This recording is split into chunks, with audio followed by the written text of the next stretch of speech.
Welcome back, Algebra 1 students, to your Semester 2 final review. We're on to problem 15, which we also learned in lesson 8.1. 15, if you're working on an older version of this, and I've since changed this, there is a typo. This plus right here is actually supposed to be a minus.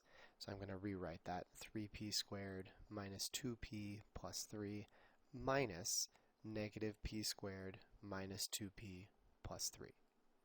All right. Let's go ahead and find that answer. As before, just like problem 14, we need to drop the parentheses.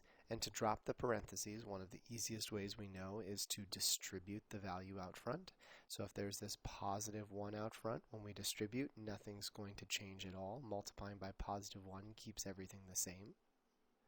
However, on the second set, there is a negative 1 out front.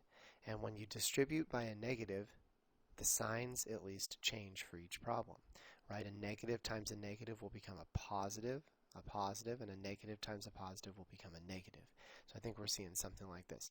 Positive 1p squared, positive 2p, and negative 3. Sometimes we call that negative 1 an opposite sign because it turns all of the signs to their opposites. Once we're here, though, it's just back to combining like terms, which is a nice breath of fresh air.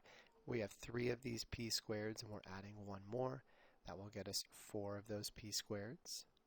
Negative 2p plus 2. Negative 2 plus 2 is 0. And then we also have positive 3 minus 3. And 3 minus 3 is also 0. So looking up at our answers, which one is going to match? Well, 4p squared can't be A, can't be C. I see a 4p squared and a 4p squared, but where are those plus zeros? Well, hopefully you remember if you have zeros, we don't need to write them if they're adding and subtracting. We just have 4p squared. And that's all there is to it.